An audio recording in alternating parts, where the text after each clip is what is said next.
একটি মনোরম পরিবেশে সুন্দর গোছানো একটি বাড়িতে ডক্টর রয় তার স্ত্রী ঋতুকে নিয়ে বসবাস করে। ৮ বছর আগে একটি কার অ্যাক্সিডেন্টের পর থেকে ঋতু কোনো কিছুই মনে রাখতে পারে না। ডক্টর রয় স্ত্রীর খুব যত্ন নেয়, তাদের সবকিছু সুন্দরভাবে যাচ্ছিল। প্রবলেম শুরু হয় তখনই যখন ঋতু নিউজে একটি মেয়ের নিখোঁজ সংবাদ দেখতে পায়, আর এর পরপরই পুলিশ ওই কেসটি ইনভেস্টিগেশন করতে ঋতুকে জিজ্ঞাসাবাদ করতে আসে। মেয়েটি কিভাবে মিসিং হলো আর ঋতুর সাথে মেয়েটির কি কানেকশন সেটা জানতে হলে আপনাকে ভিডিওটি শেষ পর্যন্ত দেখতে হবে।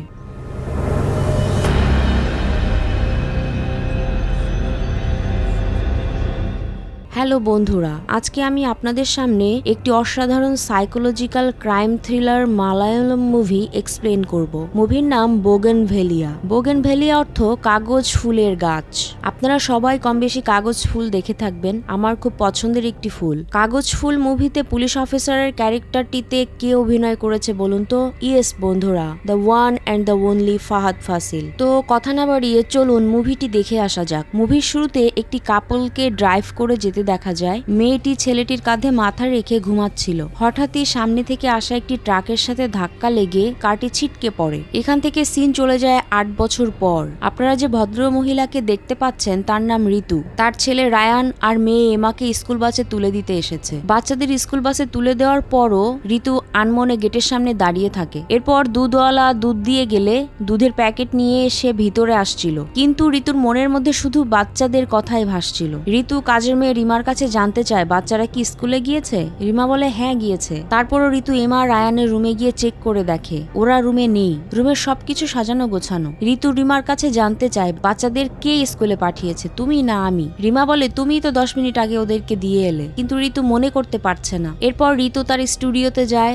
যেখানে সে পেইন্টিং বানায়। ঋতু পাশে থাকা একটি ডায়েরি খুলতেই দেখে ডায়েরিতে লেখা, এখানে তোমার সবকিছু লেখা আছে, পরে আবার জায়গা মতো রেখে দিও। ভিতরে আরো লেখা, তোমার নাম ঋতু, তোমার স্বামীর নাম ডক্টর রয় থমাস, আমাদের বাচ্চাদের নাম এমা আর রায়ান, আমাদের পরিবারে আর কেউ নেই। আমাদের কার অ্যাক্সিডেন্টের পর রেড ট্রায়াঙ্গেল অ্যামনেশিয়া থেকে তোমার স্মৃতিশক্তির এই সমস্যা হয়েছে। তার মানে ওই অ্যাক্সিডেন্টটি রয় আর ঋতুর ছিল, আর এরপরই ঋতুর স্মৃতিশক্তির সমস্যা হয়। কিছুক্ষণ আগে ঘটে যাওয়া ঘটনাগুলোও সে মনে রাখতে পারে না। এর কারণে প্রতিটি ঘরের দরজাতেও কোনটা কোন রুম সেগুলো লেখা আছে। ঋতু অনেক ভালো পেইন্টিং করতে পারে, তাই সময় পেলে ঋতু শুধু বাগান বিলাসের পেইন্টিং বানায়। ইনি হচ্ছেন ডক্টর রয়। যখনই হসপিটালের উদ্দেশ্যে বের হয় ঋতু গেটে দাঁড়িয়ে থাকে। তবে প্রতিদিনই রয়ের মনে ভয় কাজ করে ফিরে এলে ঋতু যদি তাকে আর না চিনতে পারে। এই লোকটা নতুন পোস্টিং হয়ে এসছে, তাই রয় তার সাথে গল্প করছিল আর তার সবকিছু খুলে বলছিল। লোকটি বলছিল, স্যার রবিবার আমাদের ওখানে আসুন না। কিন্তু রয় বলে,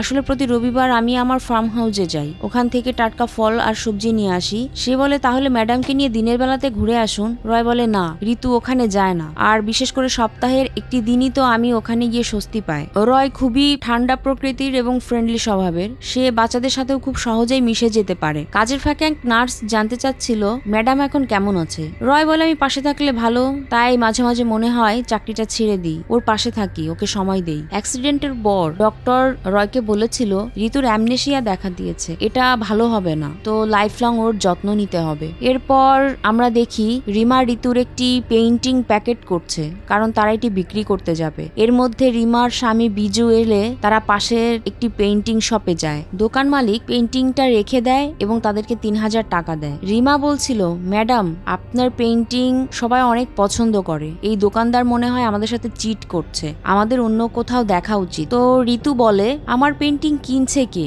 এরপরে আমরা দেখতে পাই মূলত রয় ঋতুর পেইন্টিং গুলো কিনছে, তবে সে সেগুলো বাড়িতে না নিয়ে তার ফার্ম হাউসে নিয়ে দেয়ালে টাঙিয়ে রাখে। আর ঋতু যত বাগান বিলাসের পেইন্টিং বানিয়েছে সবই এখানে রয়েছে। এখানে বসে রয় ড্রিঙ্ক করে, এরপর কিছু ফল আর সবজি নিয়ে বাড়িতে চলে যায়। ঋতুকে দেখা যায় পুরো ঘরে রং ঢেলে মাখামাখি আর চিৎকার করে কান্না করছে। এর মধ্যে রয় এসে পড়লে সে দেখে ঋতুর এই অবস্থা। সে বুঝিয়ে সুঝিয়ে ঋতুকে গোসল করিয়ে চুল আঁচড়িয়ে দেয়। ঋতু বলে, আমি আবার বাথটাবে পড়ে গিয়েছিলাম। এরপর রয় ঋতুর মাথা মুছে ঋতুকে মেডিসিন দিয়ে ঘুম পাড়িয়ে দেয়। পাশের রুমে রিমা ঘরটা পরিষ্কার করছে।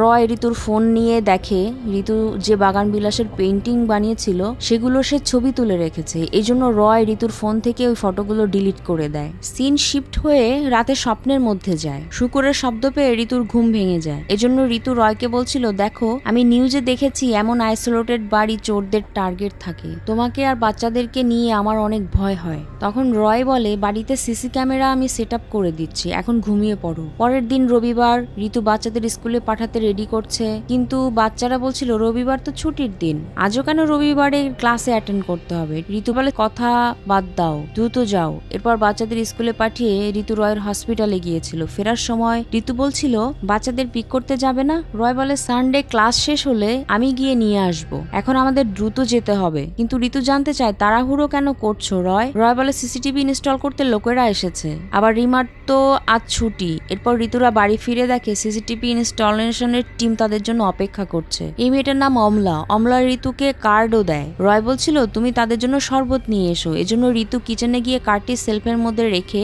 সবার জন্য শরবত বানাতে শুরু করে। কিন্তু ঋতুর মধ্যে অন্য কিছু কাজ করছিল। হঠাৎ কিচেনে ওই লোকগুলোকে দেখে ঋতু অস্থির হয়ে যায়। ঋতু একটি ছুরি হাতে তাদেরকে আঘাত করতে যাচ্ছিল। রয় ছুটে এসে ঋতুকে বোঝানোর চেষ্টা করে, কিন্তু ব্যর্থ হয়। এরপর সে ঋতুকে একটি থাপ্পড় মেরে দেয়, যার ফলে ঋতু জ্ঞান হারায়। এর জন্য রয় ঋতুকে কোলে তুলে নিয়ে বেডে শুইয়ে দেয়। এরপর ওই টিমের সিসিটিভি ইনস্টলেশনের কাজ শেষ করলে তারাও চলে যায়। সিন রাতের বেলা মাঝরাতে ঋতুর ঘুম ভাঙতেই ঋতু কেমন যেন শব্দ পাচ্ছিল। তাই ফোনের টর্চটা অন করে রয়ের দিকে ধরতেই দেখে রয় রক্তে ভিজে আছে। তখনই পিছ থেকে কেউ একজন ঋতুর গলা চেপে ধরে। আর এরপর সিন চলে যায় রয়ের হসপিটালে। মূলত গত রাতে তাদের বাড়িতে চোর এসেছিল। রয় মাথায় আঘাতও পেয়েছে। ডক্টর বলছিল ড্রেসিং করে দেই, কিন্তু রয়ের কথা এটা দেখলে ঋতু ভয় পাবে। ডক্টর বলে, পুলিশ কমপ্লেন করেছেন? রয় বলে, ঘর থেকে তো কিছু চুরি হয়নি, খামাখাম পুলিশ কমপ্লেন কেন করব? ডক্টর ঋতুর ব্যাপারে জানতে চাইলে রয় বলে, আমি কয়েকদিন যাবৎ খেয়াল করছি ও পুরনো কিছু স্মৃতি মনে করার চেষ্টা করছে, আর এটা খুবই ভালো। এরপর রয় বিজুকে নিয়ে বাড়ি ফিরে আসে, কিন্তু বিজুর কারে আসায় ঋতু জানতে চাচ্ছিল আমাদের কার কোথায়। রয় বলে, কারে একটু সমস্যা হচ্ছিল, এজন্য সার্ভিস সেন্টারে পাঠিয়েছি। পরের দিন ঋতু পেইন্ট করতে বসেছে। ঋতুর মাথার মধ্যে গতদিনের কথাগুলো ঘুরছে। ঋতু মূলত বসে বসে চিন্তা করছিল সে কি পেইন্ট করবে। তখনই কেন যেন ঋতুর মনে বারবার সূর্যমুখী ফুল আসছিল। তবে আগের বার ঋতু কি পেইন্ট করেছিল সেটা চেক করতে ঋতু তার ফোনটি হাতে তুলে নেয়, কিন্তু ফোন চেক করে দেখে পেইন্টিং এর কোনো ছবিই নেই। এই জন্য ঋতু তার ডায়েরি চেক করে, আর ডায়েরিতে লেখা রয়েছে যখনই কোনো পেইন্টিং করবে ছবি তুলে নিতে ভুলবে না। কিন্তু ঋতু বুঝতে পারছে না পেইন্টিং এর ছবিগুলো গেল কোথায়। তাহলে কি সে পেইন্টিং করেনি? ঋতু এটা নিয়ে খুব চিন্তা করছিল। ঋতুর চিন্তা দেখে রিমা ঋতুকে কফি বানিয়ে দিতে চায়, আর সাথে টিভি অন করে। তখনই নিউজ দেখছিল থিনির এক পলিটিক্যাল লিডার কার্তিকিয়ানের মেয়ে ছায়া নিখোঁজ। ছায়া মূলত বিবিএ স্টুডেন্ট ছিল। কলেজ থেকে ফেরার পথে সে নিখোঁজ হয়েছে। আর নিউজে ছায়ার ফটো দেখে ঋতু কল্পনা করছিল সেই সূর্যমুখী বাগানের মধ্যে ছায়া দাঁড়িয়ে আছে। কিন্তু ঋতু ছায়ার কাছে যেতেই ছায়া উধাও হয়ে যায়। ঋতু এটা নিয়ে খুব চিন্তা করছিল। তখনই রিমা এলে ঋতু রিমাকেও বলে যে মেয়েটার কথা তারা বলছে এই মেয়েটাকে আমি কোথাও দেখেছি, আমি নিশ্চয়ই এই মেয়েটাকে চিনি, আর আমি এই মেয়েটার সাথে কথাও বলেছি। এসব শুনে রিমাও বলে, আমার মনে পড়ছে গতকাল আমরা যখন মার্কেটে গিয়েছিলাম একজন পুলিশ আমাদেরকে এই মেয়ের ফটো দেখিয়ে বলেছিল যে এই মেয়েটি মিসিং, আমরা যদি মেয়েটিকে দেখি তাহলে যেন পুলিশকে ইনফর্ম করি। ঋতু রিমার কাছে জানতে চায় আমাকেও কি জিজ্ঞাসা করেছিল, আর উত্তরে সে বলে, হ্যাঁ তুমি বলেছিলে তুমি এই মেয়েটিকে চেনো না, কিন্তু তারপরও ঋতুর কাছে মনে হচ্ছে ঋতু ছায়াকে চিনে। এরপর ঋতু শাওয়ার নিয়ে বের হয়ে এসে ঘরের মধ্যে কিছু একটা খুঁজছিল। ঋতু রিমাকে দিয়েও খোঁজায়। মূলত গত ম্যারেজ অ্যানিভার্সারিতে রয় ঋতুকে একটি ব্রেসলেট গিফট করেছিল। সে ব্রেসলেটটি ঋতু খুঁজে পাচ্ছে না, সারা ঘরে খুঁজেও কোথাও পাওয়া যাচ্ছে না। এজন্য ঋতুর মনটা খুবই খারাপ। এরপর ঋতু রয়কে মেসেজ করে একটু দ্রুত বাড়িতে ফিরতে। এরপর রয় বাড়িতে ফিরে আসার সাথে সাথে ঋতু রয়কে তার স্টুডিওতে নিয়ে যায় এবং রয়কে 3টি ফটো দেখায় যেগুলো সে আজ এঁকেছে। আজ সে 3টি ভিন্ন পেইন্টিং বানিয়েছে, যার একটি হচ্ছে সূর্যমুখী ফুলের, একটি খরগোশের, আর একটি ব্যাটম্যানের লোগোর। ঋতু বাচ্চাদেরও ফটোগুলো দেখায়। সিন চলে যায় পরবর্তী দিন। সকাল হতেই ঋতুদের বাড়িতেও একটি পুলিশ জিপ আসে। ইনি হচ্ছেন এসিপি ডেভিড কৌশিক, আর এই ব্যক্তি হচ্ছেন SHO সুরেশ রাজন। ডেভিড রয়কে ঋতুর একটি ফটো দেখালে রয় বলে, এটা তো আমার ওয়াইফের ফটো। আর এটা বলা মাত্রই ডেভিড ঘরের মধ্যে ঢুকে যায়। ডেভিড রয়ের কাছে জানতে চায় আপনারা এখানে কতদিন যাবত আছেন। রয় জানায় 5 বছর। এরপর ঋতুকে ডাকলে ডেভিড ঋতুকে ঋতুর ফটো দেখায়। ঋতু বলে, এটা তো আমি, কিন্তু এটা কোথায়? তখন ডেভিড বলে, আপনি কোথায় দাঁড়িয়ে আছেন সেটা তো আপনার জানার কথা, আপনি আমাদের বলেন। মারিয়ান কলেজে আপনার পরিচিত কেউ পড়াশোনা করে? ঋতু বলে না। ডেভিড বলে তাহলে মারিয়ান কলেজের হোস্টেলের সামনে দাঁড়িয়ে কি করছিলেন? ঋতু বলে কে, আমি? ঋতুর মুখে আঘাতের চিহ্ন দেখে ডেভিড জানতে চায় আপনার মুখে এটা কিসের চিহ্ন? তখন রয় বলে ও আসলে বাথরুমে পা পিছলে পড়ে গিয়েছিল। এরপর ডেভিড ঋতুকে ছায়া আর ফটো দেখায়, আর ফটো দেখে ঋতু বলে এই মেয়েটিকে আমি কোথায় যেন দেখেছি, তবে এক্স্যাক্টলি মনে পড়ছে না। ডেভিড বলে মেয়েটি কয়েকদিন যাবৎ নিখোঁজ, ভালো করে মনে করে দেখুন ওকে আপনি কোথায় দেখেছেন। ঋতু তখন চিন্তা করছিল, তবে রয় ডেভিডকে একটু বাইরে ডেকে এনে ঋতুর মেডিকেল কন্ডিশনের কথা বলে। আপনি ওকে যতবারই জিজ্ঞেস করুন না কেন ও একই জবাব দেবে। রয়ের মুখে ঋতুর কন্ডিশনের কথা জানার পর ডেভিড রয়কে বলে আসলে যে মেয়েটা মিসিং হয়েছে তার বাবা একটি পলিটিক্যাল গ্রুপের অনেক বড় লিডার, এই জন্য আমাদের উপর পলিটিক্যাল প্রেশার আছে। ডেভিড বলে আপনি এক কাজ করুন, কাল আপনার ওয়াইফকে পুলিশ ক্লাবে নিয়ে আসেন, আমরা একটু আলোচনা করব। সাথে এটাও বলে দেয় আসার সময় আপনার ওয়াইফের মেডিকেল রিপোর্ট গুলো নিয়ে আসবেন। এরপর ডেভিড আর রাজন বাড়ির সিসিটিভির ফুটেজের কপি নিয়ে সেখান থেকে চলে যায়। পরের দিন পুলিশ ক্লাবে ডেভিডের কথা মতো ঋতুকে নিয়ে হাজির হয় রয়। তবে রয়কে বাইরে বসিয়ে রেখে ডেভিড ঋতুকে ভিতরে নিয়ে জানতে চায় আপনি মারিয়ান কলেজের লেডিস হোস্টেলের সামনে কি করছিলেন, মনে করতে পেরেছেন? সাথে ছায়ার ফটোটি দেখেও বলে এই মেয়ের বিষয়ে কি জানেন? তখনই ঋতুর ছায়ার কথা মনে পড়ে। ছায়া হোস্টেল থেকে বের হয়ে রাস্তার দিকে যাচ্ছিল, আর ছায়া তখন সূর্যমুখী ফুলের প্রিন্টের একটি ড্রেস পরেছিল। অনেক চিন্তা করে ঋতু ডেভিডকে বলে হোস্টেলের বাইরে এই মেয়েটি একটি মহিলার সাথে কথা বলছিল। ডেভিড জানতে চায় রিমা কে?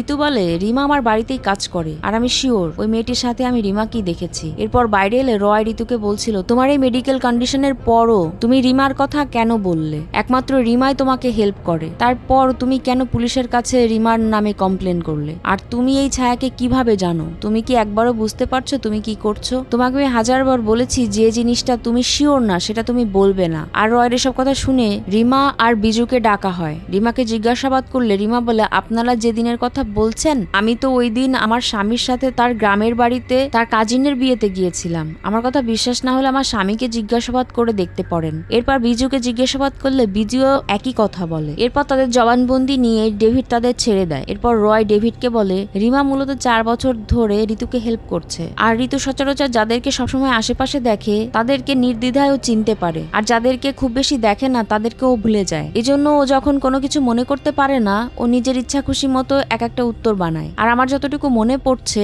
রিমার বিষয়টাও এমনই হয়েছে। ডেভিড বলে সিসিটিভিতে দেখলাম আপনার বাড়িতে চোর এসেছিল, পুলিশ কমপ্লেন করেননি কেন? জবাবে রয় বলে আসলে ঘর থেকে তেমন কিছু চুরি হয়নি, এজন্য পুলিশ কমপ্লেন করা হয়নি। এরপর ডেভিড বলে দেখুন আমি আপনাকে আগেও বলেছি এই মিসিং কেস নিয়ে আমাদের উপর পলিটিক্যাল প্রেশার আছে, আর একমাত্র লিড হচ্ছে সিসিটিভিতে দেখা যাচ্ছে আপনার ওয়াইফ ছায়াকে ফলো করছে, আর আপনার ওয়াইফ যে স্টেটমেন্ট দিয়েছে আমরা তাতেও কনভিন্স। এছাড়া তো আমরা কোনো পসিবিলিটিস দেখছি না। কিন্তু রয় বলে আপনারা ঋতুর মেডিকেল কন্ডিশন সম্পর্কে খুব বেশি কিছু জানেন না, এজন্য এমন বলছেন। তবে এই কথার জবাবে ডেভিড বলে তাহলে এক কাজ করি, এমন কাউকে নিয়ে আসি এই মেডিকেল কন্ডিশন সম্পর্কে আমাদের থেকে ভালো জানে। এজন্য ডেভিড একজন ক্রিমিনোলজিস্ট নিয়ে আসতে চায়, আর সেটা আগামীকালই। অবশ্য রয় এতে সম্মতি দেয়। ডেভিড বলে আগামীকাল সকাল 10টার মধ্যে আপনারা এখানে উপস্থিত থাকবেন, আপনাদের বাচ্চারা স্কুল থেকে এসে আপনাদের জন্য অপেক্ষা করবে, এজন্য মূলত আপনার ওয়াইফকে আজ যেতে দিচ্ছি। তবে ডেভিডের কথায় রয় শুধু বলে স্যার আমি আপনাকে আরেকটি কথা বলতে চাই,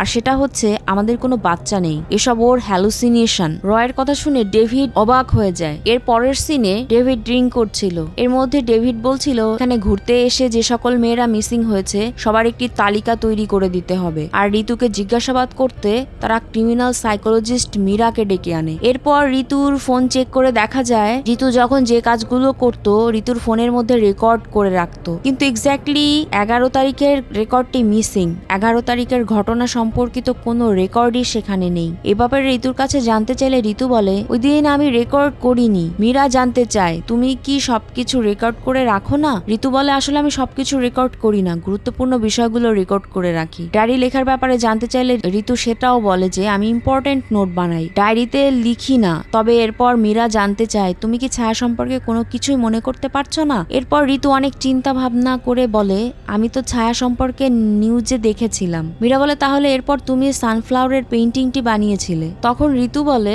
সানফ্লাওয়ার পেইন্টিং এর সাথে এই মিসিং কেসের কোনো লিঙ্ক আছে কি? ডেভিড বলে সেটা তো আপনি আমাকে বলবেন, কিন্তু ঋতুর কথা আমি তো কিছুই মনে করতে পারছি না। কিন্তু মীরা আবার জানতে চায় তুমি সবসময় বোগানভেলিয়ার পেইন্টিং কেন বানাতে? ঋতু আবারও বলে আমি জানি না। ডেভিড জানতে চায় তাহলে তুমি বারবার ওই লেডিস হোস্টেলের সামনে গিয়ে কি করছিলে? কিন্তু ঋতুর এই বিষয়ে কিছুই মনে নেই। এজন্য ডেভিড ডেভিড ঋতুকে সেই সিসিটিভি ফুটেজগুলো দেখায় এবং বলে তুমি মোট 7 বার ওখানে গিয়েছিলে আর 7ম বার তুমি ছায়াকে ফলো করছিলে। তুমি রিমার কথা বলেছিলে, সেটা রিমা নয়, কারণ রিমা তার স্বামীর সাথে তাদের দেশের বাড়িতে এক বিয়ের প্রোগ্রামে ছিল। ঋতু তখন মনে করার চেষ্টা করছিল আসলে সেখানে সেদিন ঋতু কাকে দেখেছে, চাদর পরিহিত ওই লোকটি কে ছিল। আর তখনই ডেভিড বলে ওকে ঠিক আছে, তুমি এবার আসতে পারো। এরপর ঋতু বেরিয়ে আসতে আসতে ওই দিনের ঘটনার কথা মনে করতে চেষ্টা করছিল। আর তখনই ঋতুর মনে পড়ে আসলে ওই দিন সেখানে রিমা নয়, ঋতু নিজেই ছিল। এখান থেকে সিন চলে যায় রিমাদের বাড়িতে। মূলত এই পুলিশি ঝামেলা হওয়াতে রিমা কাজে যাচ্ছে না। বিজুর কথা হচ্ছে পুলিশের ঝামেলা দেখে আমি শহর থেকে এখানে এসে বসবাস করছি, আর এখানেও যদি সেম প্রবলেম হয় তাহলে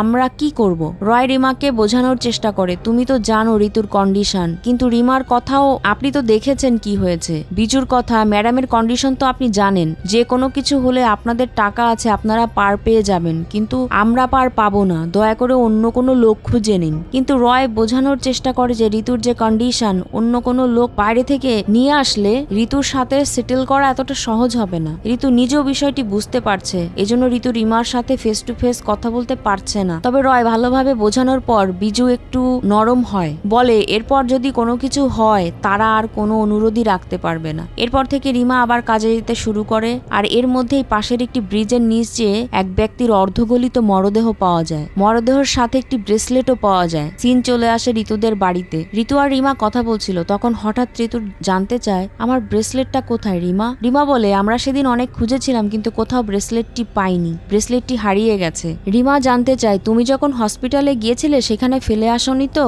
আর আমরা এখনো কারের ভিতর ভালো করে তল্লাশি করিনি, এজন্য তারা কারের ভিতর ভালো করে খুঁজতে থাকে কিন্তু ব্রেসলেটটি পায় না। রিমা ঋতুকে বলে তোমার কি মনে আছে হসপিটাল থেকে ফেরার পর স্যার কারটি সার্ভিসিং এ দিয়েছিল? এমনও তো হতে পারে যে সেই সার্ভিসিং সেন্টারে ব্রেসলেটটি পড়ে গেছে। রিমার কথা শুনে ঋতু বলে তাহলে বিজুকে কল করো, আর আমি যদি ব্রেসলেটের কথা কখনো ভুলে যাই আমাকে মনে করিয়ে দেবে, আর এই ব্রেসলেটের ব্যাপারে রয় যেন কিছু জানতে না পারে। এরপর বিজু এলে ঋতু রিমাকে নিয়ে ওই সার্ভিসিং সেন্টারে যায় যেখানে তারা সবসময় কার সার্ভিসিং করাতো, কিন্তু সেখানে গিয়ে তথ্য নিয়ে জানা যায় 3 মাসের মধ্যে রয় এখানে কার সার্ভিসিং করায়নি। এরপর তারা সেখান থেকে হসপিটালে যায়। বিজু হসপিটালের সিকিউরিটির গার্ডের কাছে জানতে চায় ওই দিন রাতে তো ডক্টর রয় আর ম্যাডাম এখানে এসেছিল তাই না? গার্ড বলে হ্যাঁ রাতের বেলা এসেছিল। কেন, কি হয়েছে? বিজু বলে আসলে তার ব্রেসলেটটি এখানে পড়ে যেতে পারে, তুমি কি দেখেছো? গার্ড বলে আমাকে জিজ্ঞেস না করে ম্যাডামকে গিয়ে জিজ্ঞাসা করো, সে তো সেদিন কার ড্রাইভ করে এসেছে। বিজু বলে মজা করছো আমার সাথে, ম্যাডাম কার ড্রাইভ করতে জানে না। গার্ড বলে জানে না মানে? সে তো অনেক সুন্দর করে কার ড্রাইভ করতে পারে। তবে বিজু বিশ্বাস করছিল না দেখে গার্ড বিজুকে সেই রাতের সিসিটিভি ফুটেজ দেখায় যেখানে স্পষ্ট দেখা যাচ্ছে ওই রাতে ঋতুই কার ড্রাইভ করে এসেছিল। কিন্তু ঋতু এটা দেখার পর নিজেকে বিশ্বাস করতে পারছে না যে সে ড্রাইভ জানে। এরপর ঋতু বাড়ি ফিরে আসে আর রয় বাড়ি ফেরার পর ঋতু রয়ের কাছে জানতে চায় তুমি কোথায় কার সার্ভিসিং করিয়েছিলে? রয় বলে সবসময় যেখানে করাই, কিন্তু ঋতুর কথা তুমি মিথ্যা বলছো, তুমি সেখানে কার সার্ভিস করাওনি। রয় বলে আসলে কারোর মধ্যে রক্তের দাগ লেগেছিল, এজন্য আমি লোকাল একটি জায়গা থেকে সার্ভিসিং করিয়েছি। ঋতু জানতে চায় আমি ড্রাইভ করতে পারি? রয় বলে হ্যাঁ তুমি ড্রাইভ করতে পারো, আমি তোমাকে শিখিয়েছি, কিন্তু সমস্যাটা কি বলতো? ঋতু বলে আমি আমার হারিয়ে যাওয়া ব্রেসলেটটি খুঁজতে ওই হসপিটালে গিয়েছিলাম আর সেখানে আমি সিসিটিভি ফুটেজে দেখলাম আমি ওই দিন ড্রাইভ করতে গিয়েছিলাম। আসলে ওই রাতে কি হয়েছিল সেটা আমাকে খুলে বলো রয়। রয় বলে রাতে আমাদের বাসায় চোর এসেছিল, আমার হঠাৎ জ্ঞান ফিরতে আমি বেডের পাশে একজনকে দেখতে পাই, তাই আমি পাশ থেকে ল্যাম্প নিয়ে তার মাথায় আঘাত করি। এই যে ল্যাম্পটি দেখছো এটি নতুন ল্যাম্প। সে দৌড়ে পালিয়ে যায় আর আমরা কারে করে তাকে ফলো করছিলাম, কিন্তু কিছুদূর যাওয়ার পর সে ব্রিজ থেকে ঝাঁপ দেয়। তখন আমার মাথা ঘোরাচ্ছিল, আমি ড্রাইভ করতে পারছিলাম না দেখে তুমি ড্রাইভ করে আমাকে হসপিটালে নিয়ে গিয়েছিলে। আমি ওই রাতের ঘটনা তোমার থেকে লুকাইনি, আমি এর আগেও বেশ কয়েকবার তোমাকে এই ঘটনার কথা বলেছি কিন্তু তুমি বারবারই ভুলে গিয়েছো। আর রয়ের মুখে এইসব কথা শোনার পর ঋতু কাঁদতে কাঁদতে রয়কে সরি বলে। পরের দিন পুলিশ ক্লাবে ঋতুর হাতে আজ সেম ওই ব্রেসলেটটি দেখা যায়, যেরকম একটি ব্রেসলেট ব্রিজের নিচে ওই ডেড বডির সাথে পাওয়া গিয়েছিল। ঋতুকে আবার জিজ্ঞাসাবাদ করা হচ্ছে কিন্তু ঋতু আবার সেই একই কথা বলছে, কিন্তু এবার আর ডেভিড আর ঋতুর কথা বিশ্বাস করতে পারছে না, কারণ ঋতু যে কথাগুলো বলছে তাদের কাছে সেটা বিশ্বাসযোগ্য না, কারণ ঋতু এক এক সময় এক এক কথা বলছে। এজন্য ঋতুকে বাইরে পাঠিয়ে রয়কে ডাকা হয়। রয়কে বলে দেখুন ডক্টর, ঋতু আর ছায়ার কোনো কানেকশন নিশ্চয়ই আছে, কিন্তু রয়ের কথা কোনো কানেকশনই নেই। হয়তোবা ঋতুর সাথে ছায়ার কোনোভাবে সাক্ষাৎ হয়েছে, ওরা হয়তোবা ক্যাজুয়াল কোনো কথাবার্তা বলেছে, কারণ আমি যখন ওকে বাড়িতে রেখে যাই ও মাঝে মধ্যেই দোকানে কেনাকাটা করতে যায়, আর সেটা ওই কলেজ রোড দিয়ে যাতায়াত যাতায়াত করে, সেখানে কোনো না কোনো ভাবে ওদের সাথে দেখা হতেই পারে, অথবা এমনটাও হতে পারে যে কোনো কিছুই হয়নি, টিভিতে নিউজে স্যার মিসিং এর বিষয়টি দেখার পর ও নিজে নিজে সবকিছু করেছে। এরপর ডেভিডের কথা, আমি শিওর ছায়ার কি হয়েছে ঋতু সেটা জানে। সিন চলে যায় পরবর্তী দিন। ঋতুদের বাড়িতে ঋতু আজ একটি বোগেনভিলার পেইন্টিং করেছে। পেইন্টিং শেষে ঋতু সেটার ফটো তুলে রাখে। এর মধ্যে মীরা এসে লন্ড্রি কাপড় চোপড় দিতে বলেছিল, এই জন্য ঋতু বেডরুমে চলে যায় এবং বেডের উপর থাকা কাপড়গুলো গুছিয়ে দিচ্ছিল। তখনই বেডের ফাঁকায় থাকা দুটো নোটস পড়ে, আর ঋতু সেগুলো তুলেই দেখে একটি নোটসে লেখা রয়েছে আমাদের ঘরে চোর ঢুকেছিল, আর দ্বিতীয় নোটসে লেখা রয়েছে ছায়া কার্তিকিয়ানকে আমি চিনি। আর এটা দেখার পরই ঋতু খুব চিন্তায় পড়ে যায়, কিন্তু ছায়াকে সে কিভাবে চেনে এটা তো সে বুঝতে পারছে না। সিন চলে যায় পরের দিন। ডেভিডরা আবার রয়ের বাড়িতে আসে এবং ঋতুকে ওই ডেড বডির ফটো দেখিয়ে বলে, একে আপনি চিনেন?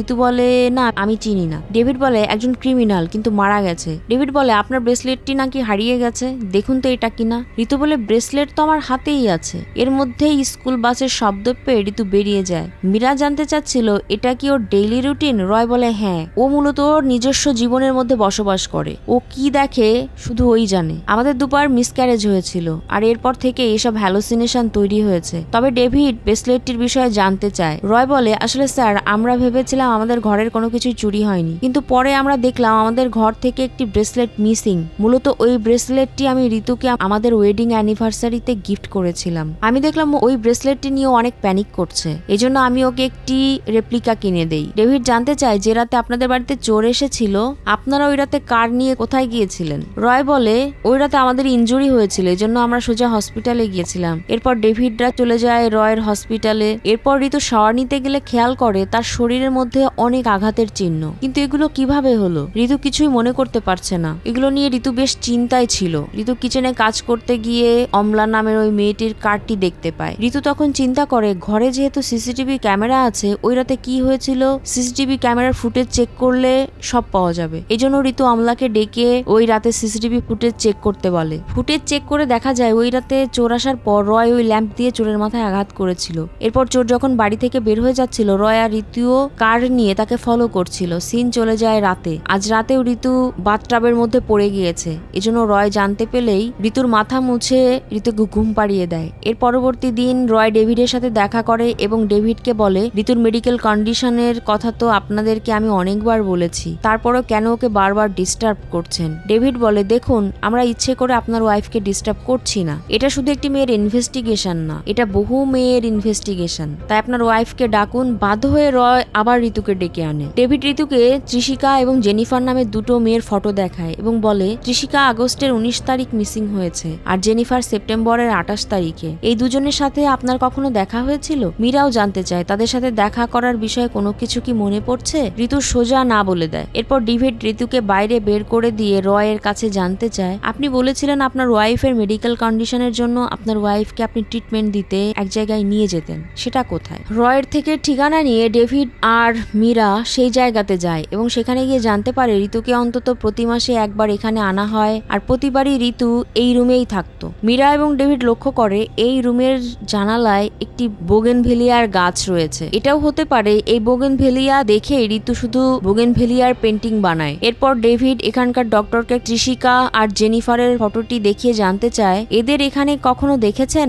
ঋতুর আর তাদের সাথে কোনো কানেকশন আছে কিনা? ডক্টর বলে, আমি কখনো দেখিনি, আর ঋতু এদের চিনে কিনা তাও আমি বলতে পারবো না। এদিকে ঋতু রিমাকে নিয়ে বাজার থেকে ফিরছিল, কিন্তু ঋতুর বারবারই মনে হচ্ছে কেউ তাকে ফলো করছে। রিমাকে জানালে রিমা বলে, এটা তোমার ভুল ধারণা, পিছে তো কেউই নেই। এরপর ঋতু বাড়ি ফিরে ডায়েরিতে কিছু লিখছিল আর বারবার ছিঁড়ে ফেলছিল। অন্যদিকে মীরা এসে রয়ের সাথে দেখা করে এবং রয়কে বলে, আমি ওর সাইকোলজিক্যাল অ্যানালাইসিস করতে চাই। রয় বলছিল, ওর মেন্টাল হেলথের কথা তো আপনি জানেন, তারপরও মীরার কথা যেসব মেয়েরা মিসিং তাদের কোনো বডি পাওয়া যায়নি, কেউ মুক্তিপণ দাবি করছে না। ঋতু তাদের বিষয়ে কিছু তো জানে, এখন যদি অন্তত কিছু তথ্য বের করা যায় তাহলে ওই মেয়েদের উদ্ধার করা যাবে। রয় অবশ্য সম্মতি দেয়, তবে রয় শুধু অনুরোধ করে, আমাদের যে বাচ্চা নেই এটা ওকে বলবেন না, কারণ একমাত্র এই আশা নিয়েই ও বেঁচে আছে। এর পরপরই মীরার কথা মতো ঋতুকে আনা হয়। মীরা ঋতুর সাইকোলজিক্যাল অ্যানালাইসিস করতে শুরু করে। মীরা ঋতুকে একটি লাইটের দিকে তাকিয়ে থাকতে বলে, আর এর মাঝে মীরা ওই মিসিং মেয়েদের নিয়ে ঋতুকে প্রশ্ন করে যাচ্ছিল। কিন্তু ঋতুর মাইন্ডের মধ্যে ঋতু তখন একটি জঙ্গলের ভিতর দিয়ে দৌড়াচ্ছে। দৌড়াতে দৌড়াতে ঋতু একসময় একটি পুকুরের মধ্যে পড়ে যায়। ঋতু কেমন যেন আচরণ করছিল, তাই মীরা বন্ধ করে দেয়। এরপর মীরা রয়ের কাছে জানতে চায় ও কোনো পুকুরের বিষয়ে বলেছে কিনা। রয় বলে আমিও তো জানি না, ওর ছোটবেলায় কোনো পুকুর হতে পারে। মীরা বলে দেখুন ডক্টর, আমি যখনই মিসিং মেয়েদের নাম বলছিলাম ঋতু ঘাবড়ে যাচ্ছিল, তার মানে ঋতু ওই মেয়েদের সম্পর্কে কিছু জানে। এজন্য মীরা ঋতুকে ওই সকল স্থানে নিয়ে যেতে চায় যেসব স্থানে ওই মেয়েদেরকে শেষবার দেখা গিয়েছিল। রয় অনুমতি দিলে ঋতুকে ওই সকল স্থানে নিয়ে যাওয়া হয়, কিন্তু ঋতু কিছুই মনে করতে পারছে না। এরপর মীরা ঋতুকে সেই পেন্টিং এর দোকানে নিয়ে যায় যেখানে ঋতু তার পেন্টিং বিক্রি করে। মীরা শপের ম্যানেজারের কাছে জানতে চায় যে ঋতুর পেন্টিং গুলো কে কিনছে। সে বলে একজন ডক্টর, আর সে আমাকে পার পেন্টিং এর জন্য 1000 করে টাকা দেয়। শোনা মাত্র মীরা ঋতুর কাছে জানতে চায় রয়কে এখন কোথায় পাওয়া যাবে। ঋতু আর রিমা জানায় ওকে এখন ফার্ম হাউসে পাওয়া যাবে। এরপর মীরা সেখান থেকে বের হয়ে সোজা রয়ের ফার্ম হাউসে গিয়ে রয়ের সাথে দেখা করে। পেন্টিং এর ব্যাপারে জানতে চাইলে রয় বলে আমি আগে থেকে ওখানে 4000 টাকা দিয়ে আসি। ওরা ঋতুকে 3000 টাকা দেয়। মীরা ঋতুর পেন্টিং গুলো দেখতে চায়, এজন্য রয় মীরাকে অন্য ঘরে নিয়ে সব পেন্টিং গুলো দেখায়। মীরা জানতে চাচ্ছিল এই প্রপার্টি কি আপনার। রয় বলে এটা আমার দাদার সম্পদ ছিল। প্রতিটি বাচ্চার জন্য বাবা হয় তার হিরো, কিন্তু আমার ক্ষেত্রে আমার দাদা। জানতে চায় এখানে রাতে থাকেন।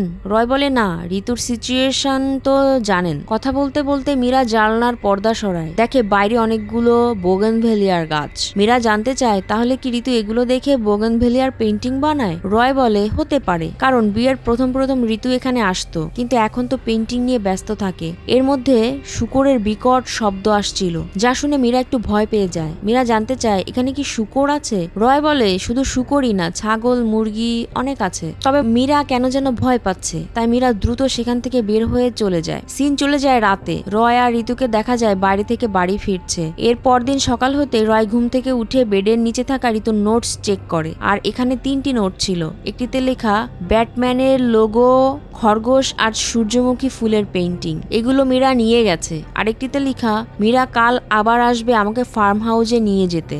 শেষটাতে লেখা মীরা আমাকে বলেছে আমাদের কোনো বাচ্চা নেই। নোট 3টি পড়ার পর রয় শেষ নোটটি নিজের কাছে রেখে বাকি 2টা বেডের নিচে রেখে দেয়, এবং কিছুক্ষণ পর ঋতু উঠে ওই নোটস গুলো চেক করে। কিন্তু ফার্ম হাউসে যাওয়া নোটসটা পড়তেই ঋতুর কানে শূকরের শব্দ আসছিল, তাই দৌড়ে গিয়ে সে বমি করতে থাকে। এরপর ঋতু মীরাকে কল করে, কিন্তু মীরার ফোন বন্ধ। ঋতু বাচ্চাদের রুমের সামনে দিয়ে যাচ্ছিল, হঠাৎ দেখে রয় বাচ্চাদের রুমের মধ্যে। তাই ঋতু জানতে চায় তুমি এখানে কি করছো আর কি খুঁজছো। রয় বলে কিছু না, ঘর থেকে কিছু মিসিং। রয় ওই 3টা পেন্টিং এর কথা বলে। ঋতু বলে এগুলো তো গতকাল মীরা নিয়ে গেছে, কিন্তু রয়ের কথা ওই পেন্টিং গুলো মীরার কি দরকার।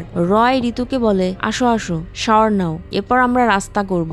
এরপর রয় ঋতুকে গোসল করাতে নিয়ে যায়, এবং গোসল থেকে ফেরার পরই ডেভিড আসে। ডেভিড জানতে চায় মীরাকে লাস্ট কবে দেখেছেন। ঋতু বলে গতকাল বিকেলে। ডেভিড আবার জানতে চায় মীরা কি কিছু বলেছিল। ঋতু বলে না, আমার তো কিছু মনে নেই। রয় জানতে চায় কেন, কি হয়েছে। ডেভিড বলে মীরা মিসিং। ওর বাবা বলল গতকাল রাতে কারের হর্ন শুনে মীরা চেক করতে বের হয়েছিল, এরপর থেকে আর তাকে খুঁজে পাওয়া যাচ্ছে না। ডেভিডরা গতকাল সিসিটিভি ফুটেজ চেক করে, এবং এখানে দেখা যায় মীরা এসে ঋতুর সাথে কথা বলছিল। তাই ডেভিড আবারও জানতে চায় মীরা কিছু বলেনি। ঋতুও বলে আমার মনে নেই, ফুটেজে দেখা যাচ্ছে মীরা যাওয়ার সময় পেন্টিং নিয়ে যাচ্ছে। আবার যাওয়ার পরপরই রয় এসেছিল।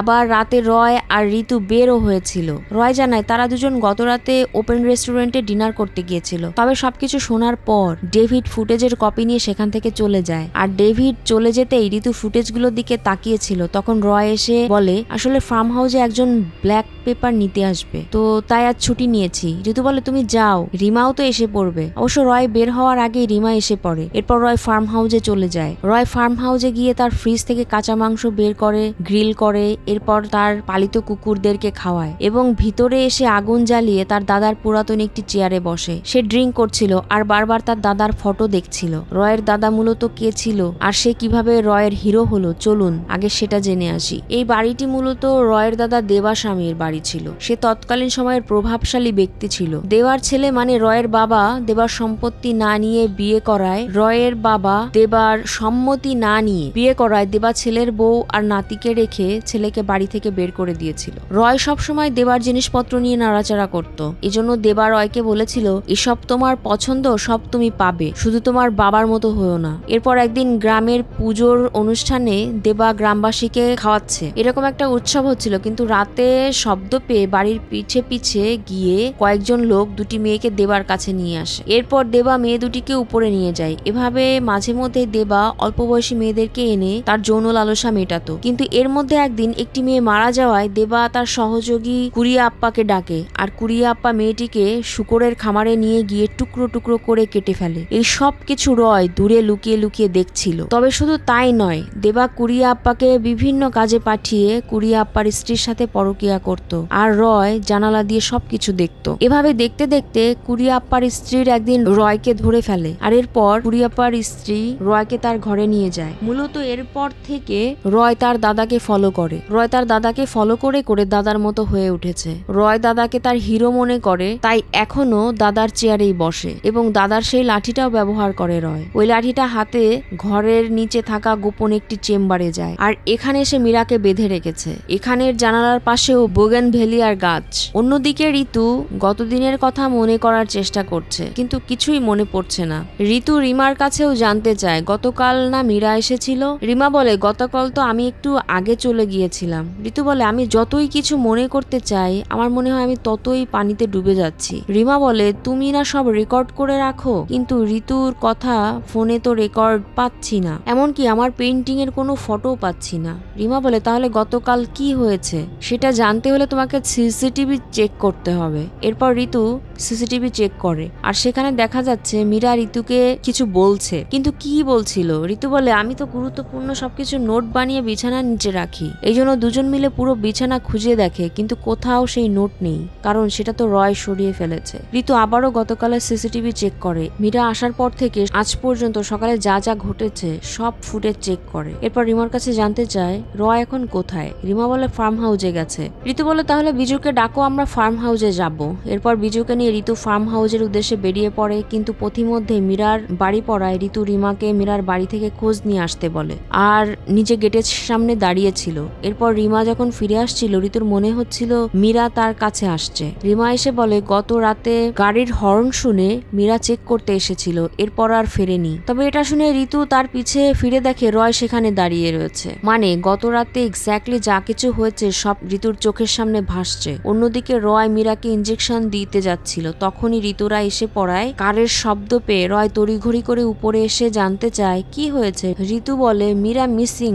রয় বলে কোথাও গিয়েছে হয়তো, তোমরা ভিতরে এসে বসো। এরপর রয় ঋতু আর রিমাকে ঘরের ভিতরে নিয়ে বসিয়ে বাইরে থেকে দরজা লাগিয়ে দেয়। এরপর বিজুর কাছে গিয়ে বিজুকে এলোপাতাড়ি ঘুষি মারতে থাকে। রয় বিজুকে মেরে রক্তাক্ত করে ফেলে। শব্দ পেয়ে ঋতু আর রিমা উকি দিয়ে দেখে রয় বিজুকে মারছে। তারা চিৎকার করছে, কিন্তু তারপরও রয় হেডলাইটের ভাঙা কাচের টুকরো দিয়ে বিজুর গলা কেটে বিজুকে মেরে ফেলে। এদিকে ঋতু গ্লাস ভেঙে দরজা খুলে বেরিয়ে আসে, কিন্তু রয়ের আসল চেহারা দেখে রিমাকে পালাতে বলছিল। তবে রিমা যখন পালাতে যাচ্ছিল রয় রিমার গলা ধরে মাটিতে আছড়ে ফেললে রিমাও জ্ঞান হারায়। এদিকে ঋতু এসব দেখে বমি করছিল। এরপর ঋতুকে ভিতরে নিয়ে গিয়ে ঘুম পাড়িয়ে রাখে এবং রিমাকেও সেই আন্ডারগ্রাউন্ডের চেম্বারে নিয়ে রেখে দেয়। সাথে সেই কুকুরগুলোকে ছেড়ে দেয়, আর কুকুরগুলো বিজুর শরীর ছিন্ন ভিন্ন করে খেতে শুরু করে। এরপর উপরে এসে ঋতুর সব পেইন্টিং এ আগুন ধরিয়ে সামনে দাঁড়িয়ে নাচছিল, আর তখনই ঋতুর ঘুম ভেঙে যায়। সারা দেয়ালে আগুন থেকে ঋতুর ওই রাতের অ্যাক্সিডেন্টের কথা মনে পড়ে। এখানে আমাদের এটাও দেখানো হয় অ্যাক্সিডেন্টের পর রয় ঋতুকে আবার চেক আপ করাতে নিলে ডক্টর বলছিল কোনো শক বা ট্রমায় ওর স্মৃতিশক্তি চলে যেতে পারে, আর এটা জানার পর রয় সেটি ব্যবহার করত। মানে ঋতু শুধু বোগেনভেলিয়ার পেইন্টিং বানাতো বলে রয় ঋতুকে রুমে নিয়ে উচ্চ শব্দে গান ছেড়ে ঋতুকে ইচ্ছা মতো বেল্ট দিয়ে পেটাতো, কারণ ঋতু রয়ের সেই রুমের কথা এখনো ভুলতে পারছে না। এই জন্য ঋতুকে বাথটাবের পানির মধ্যে চেপে ধরে ওর স্মৃতিশক্তি নষ্ট করে দেয়। এখানে আরো দেখানো হয় ঋতুকে দিয়েই ছায়াকে অপহরণ করেছিল রয়। তবে শুধু ছায়াই না, টিশিকা, জেনিফার তাদেরকেও রয় ঋতুর সহযোগিতায় অপহরণ করেছিল। ডক্টর যেমনটা বলেছিল কোনো শক পেলে ঋতু সব ভুলে যাবে, তাই প্রতিবার এক একজনকে অপহরণ করার পর ঋতুকে বাথটাবের পানিতে চেপে ধরতো, যে জন্য ঋতু সবকিছু ভুলে যেত। রয় ওই সব মেয়েদের কিডন্যাপ করে তার ফার্ম হাউসে এনে তাদের কেটে টুকরো টুকরো করে তার কুকুর আর শূকরদের খাওয়াতো। এমনকি ওই মেয়েদের পরিহিত সবকিছু রয় নিজের কাছে সংরক্ষণ করে রাখতো। ওই রাতে মীরাকেও এভাবেই রয় কিডন্যাপ করেছিল। এতক্ষণে ঋতুর আবার সবকিছু মনে পড়ে, আর রয় সেটা বুঝতে পেরে ঋতুকে আবারও পানিতে চুবাতে বাথরুমে নিয়ে যায়। কিন্তু যখনই পানিতে চুবাবে ঋতু পাশ কাটিয়ে রয়কে পানিতে চেপে ধরে এবং দরজা বন্ধ করে পালানোর চেষ্টা করে, কিন্তু বাইরে এসে দেখে ওই কুকুরগুলো বিজুর দেহ ছিন্ন ভিন্ন করে খাচ্ছে। এজন্য ঋতু বাগানের দিকে দৌড়াতে থাকে। অন্যদিকে রয় বাথরুম থেকে বেরিয়ে একটি গান লোড করে ঋতুকে খুঁজতে বেরিয়ে যায়। সাথে রয় তার কুকুরদেরকেও লেলিয়ে দেয়। ঋতু অন্ধকারের জঙ্গলের ভিতর দিয়ে দৌড়াতে দৌড়াতে একটি পুকুরের মধ্যে গিয়ে পড়ে। রয় এসে ঋতুকে ধরে ফেলে, আর কুকুরগুলোর কারণে ঋতুও পালাতে পারছিল না। এরপর রয় ঋতুকে আবার সেই চেম্বারের মধ্যে নিয়ে আসে এবং ঋতুকে বলে, আমি ভেবেছিলাম তোমাকে এসব দেখাবো না, কিন্তু তুমি তো কালই সব ভুলে যাবে, কারণ তুমি এসব দেখলে আর রিকভার হতে পারবে না। রয় ঋতুকে একটি ইঞ্জেকশন দিয়ে নিজেই নিজের শরীরে পুশ করতে বলছিল, কিন্তু ঋতু দিতে চাচ্ছে না। একসময় গান শুট করার ভয় দেখালে ঋতু রয়ের পায়েই পুশ করে দেয়। অন্যদিকে মীরার জ্ঞান ফেরা মাত্রই মীরা চেইন দিয়ে রয়ের গলা জড়িয়ে ধরে এবং ঋতুকে দ্রুত পুলিশকে কল করতে বলে। তবে ঋতু যখনই কল করতে উপরে যাবে, রয় গান ছুড়ে ঋতুকে ফেলে দেয়। এরপর রয় আর মীরার মধ্যে বেশ কিছুক্ষণ ধস্তাধস্তি চলতে থাকে। এর মধ্যে ঋতু গান নিয়ে রয়কে গান পয়েন্ট করে। মীরা বলছিল ঋতু শুট করো, কিন্তু রয় বলছে ঋতু ও একটা সাইকো, ও আমাকে আর আমাদের বাচ্চাদেরকে মারতে এসেছে। তখনই ঋতুর মনে পড়ে মীরা ঋতুকে বলেছিল তোমাদের কোনো বাচ্চা নেই। মীরা আবার বাচ্চাদের রুমে গিয়েও বলেছিল তুমি কখনো বাচ্চাদের রুম এত সাজানো গোছানো দেখেছো? এরপর ঋতু নোট বানিয়ে বেডের নিচে রেখেছিল, যেটা রয় সরিয়েছিল। ঋতু রয়কে গান পয়েন্ট করে বলে আমাদের কোনো বাচ্চা নেই রয়, বলে ঋতু শুট করে দেয়। আর রিমাও সাথে সাথে উঠে এসে একটি চেয়ার দিয়ে রয়ের মাথায় আঘাত করে। এরপর পুলিশকে কল করলে কিছুক্ষণের মধ্যে পুলিশ এসে সবাইকে উদ্ধার করে নিয়ে যায়। এরপর মীরা পুলিশকে জানায় যে মীরা ঋতুর বোগেনভেলিয়ার পেইন্টিং আর ফার্ম হাউসের জানলায় বোগেনভেলিয়ার দেখেই তার মধ্যে সন্দেহ জেগেছিল। এরপর আবার ঋতু যে সকল পেইন্টিং বানিয়েছিল, মানে সূর্যমুখী ফুল, ব্যাটম্যানের লোগো আর খরগোশের পেইন্টিং, ওই সকল মিসিং মেয়েদের পরনের কাপড়েও সেই জিনিসগুলো ছিল। আবার রয়ের আচরণও ছিল সন্দেহজনক। মীরা ডেভিডকে বলে আমি আপনাকে ফার্ম হাউসে সার্চ করতে বলতে চেয়েছিলাম, কিন্তু রাতে কারোর হর্ন শুনে আমি বাইরে এসেই দেখি ঋতু দাঁড়ানো। মীরা বলে ঋতুই পুরো কেসটি সলভ করেছে। মীরার কথা শুনে ডেভিড ঋতুকে সরি বলে। ডেভিড বলে আমরা আপনার স্মৃতিশক্তির দিকে ফোকাস করতে গিয়ে রয়ের উপর সন্দেহই করতে পারিনি, আমাদের মনে হচ্ছিল ও আপনাকে বাঁচাতে চেষ্টা করছে। ডেভিড ঋতুকে বলে হতে পারে আপনি ওর হাত থেকে পালানোর চেষ্টা করার সময় অ্যাক্সিডেন্ট হয়েছিল,